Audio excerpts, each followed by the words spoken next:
Our top story coming in from Bali in Indonesia, where Prime Minister Narendra Modi's message at the G20 summit is climate change, the COVID pandemic, developments in Ukraine and global issues will be all addressed together. All these have created havoc in the world, said the Prime Minister. Global supply chains have been devastated. There is a crisis of supply of essential goods in the whole world. The challenge is more serious for poor citizens of every country. They were already struggling with everyday life. They do not have the financial capacity to deal with the double whammy. We should also not hesitate to admit that the multilateral institutions like the United Nations have been ineffective on these issues. And all of us have also failed to make suitable reforms in them. So today the world has high expectations from the G20 summit. The relevance of our group has increased further. Prime Minister added here, and I quote him, "I've said time and again that we must find a way to return to the path of diplomacy and a ceasefire in Ukraine. In the last century, the Second World War wreaked havoc on the world, and after the leaders of the time made a serious effort to follow the path of peace, now it is our turn. The onus lies on our shoulders to craft a new world order for the post-COVID era. The need of the hour is to show a concerted and collective resolve to ensure peace, harmony, security in the world. I'm sure that when the G20 meets next year in the holy land of Buddha and Gandhi, we all will agree to give a strong message of peace to the world." During the pandemic, India assured food security for 1.3 billion citizens, also supplied food grain to many other needy countries. In the context of food security, present shortage of fertilizers is a big crisis. That shortage is tomorrow's food crisis for which the world will not have a solution. So we should make a mutual agreement to keep the supply chain of fertilizers and food grain stable and assured.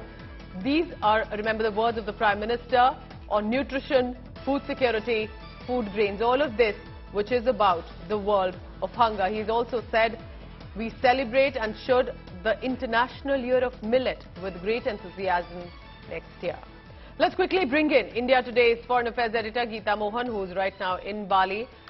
That's a very interesting and a very significant statement from whether it's world hunger, whether it's also addressing that the United Nations has failed in its initiative. Strong words there, but also saying we need to get together as one world. Well, it is a very important statement and a very well put statement, Yes. a very well written, concise statement, Pooja, that really puts out what India's stand has been and what we've been discussing all through, that this is what India is going to put forth.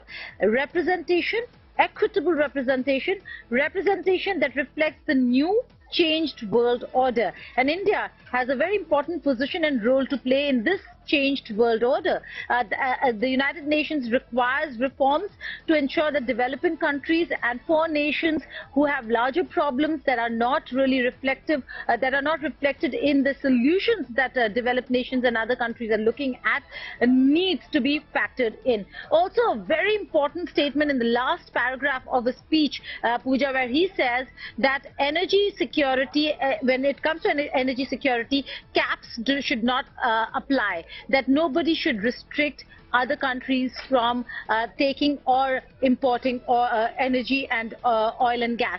So that's a very significant statement owing to the Russia-Ukraine war, the kind of pressure that India has been feeling in decreasing its dependency on Russia on various factors, gas only being one of them, but certainly asking India not to increase its volumes of imports from Russia is this last paragraph is a message to the West on that front.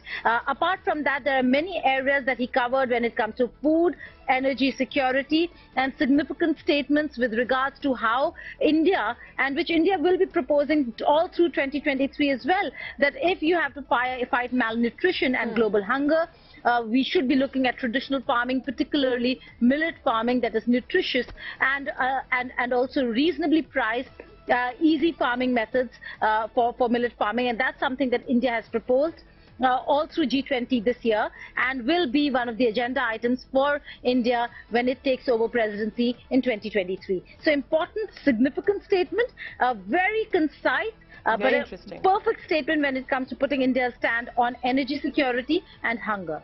And also giving a message of what to expect in India in 2023, because Well, important words spoken there, but India will now have to show next year to the G20 about where India stands and precisely the message that India is giving as one of the nations in G20. Geeta. Absolutely. The message over here when it comes to G20 and the group of 20 nations and groupings certainly is that India is going to not just look at, and we've been discussing this, Pooja, economic recovery. Okay. The motto this year being recovery together, recovery stronger. But that strong recovery should also be equitable. Geeta, which means, you know, it's very interesting. I'll just have to interrupt you there shortly, but it is a continuous coverage. I'll come back to you in a while as well. Geeta Mohan is in Bali to get us the latest coverage. We have some big news now coming in because this, remember, is Prime Minister Modi's message to the World Leaders Summit. It's our coverage that will be on, and we will continue to track. This is the big message Prime Minister Modi's at the World Summit.